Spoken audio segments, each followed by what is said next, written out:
Bangla chicken খাইতে খাইতে বুঝছেন মুখ হিরি গেছে। তো প্রিয় দর্শক, আসসালামু আলাইকুম। আজকে আমি আপনাদের জন্য নিয়ে এসেছি আফগানি চিকেন। তো আফগানিরা কিভাবে চিকেন রান্না করে সেটাই আজকে আমি আপনাদেরকে দেখাবো। এবং অনেক টেস্টি, যদিও খরচ আপনার কিন্তু বেড়েই যাবে, কারণ এটাতে সবচেয়ে বড় উপাদান হচ্ছে ক্রিম। ক্রিম ব্যবহার করতেই হবে। তো আমি এই মুরগির মাংসকে কেটে নিয়ে এসেছি। ছোট হলে কাটার দরকার না, একটু যদি বড় হয় সাইজে তাহলে কেটে নিতে পারেন। তো কেটে নিয়ে আমি সেটাকে এক সাইডে রাখছি। তার জন্য একটি আমি গ্রিন সস তৈরি করব।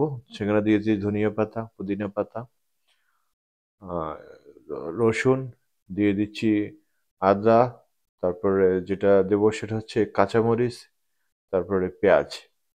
তো এইসবকে আমি ভালো করে গ্রাইন্ড করে নেব, একটু পানি দিয়ে, পরিমাণ মতো পানি দিয়ে আমি একটা গ্রিন সস তৈরি করে নেব।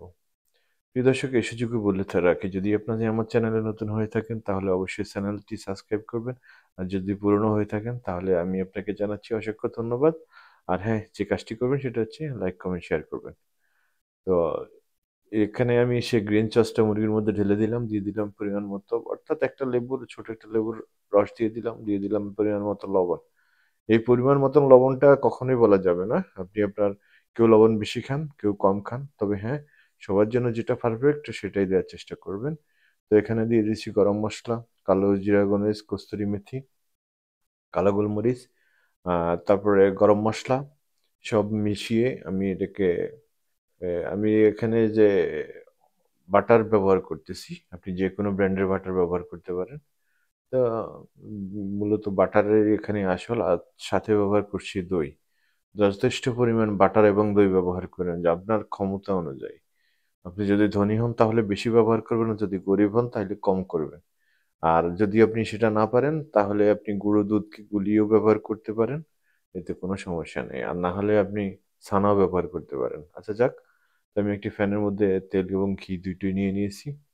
সেটা গরম হয়ে গেছে। এবার আমি মুরগিগুলোকে উঠিয়ে কি করব, এখানে ভাজবো। আপনি এটা ওভেনেও করতে পারেন, প্লাস আপনি যদি ফাহাম, অর্থাৎ আপনি যদি পুড়তে পারেন, যেমন কয়লার উপরে যেভাবে পোড়া দেয়, গ্রিল সিস্টেম, সেভাবেও করে নিতে পারেন। জাস্ট আপনি এটাকে আগে একবার রান্না করে নিতে হবে, তেলের উপরে বা তেল ছাড়া, অর্থাৎ পানি ছাড়া।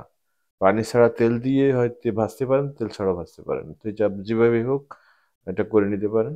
তো ভাজা হয়ে গেলে, কেননা এটা ক্রিম এবং দইয়ের মিশ্রণের রান্নাটা, তো এটা আপনি যদি বেশি রান্না করেন তাহলে আপনার গুণগত মান নষ্ট হয়ে যাবে, খাবারের টেস্ট, স্বাদ কিছুই থাকবে না।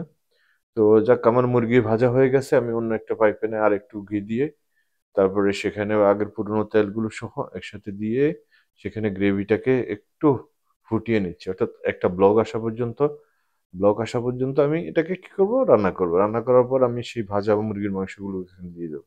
আপনার যদি গ্রিল করা মুরগিও হয় তাহলে সমস্যা নাই, সেটা হলে আরো ভালো হবে, ফ্লেভার আরো ভালো আসবে। তো আপনি এটাকে রান্না করে, খুব হালকা আছে, একেবারেই হালকা আছে। আপনি এটা ওভেনেও করতে পারেন। ওভেনে আপনি করলে 40 কি 45 ডিগ্রি দিয়ে দীর্ঘ সময় রান্না করতে পারেন।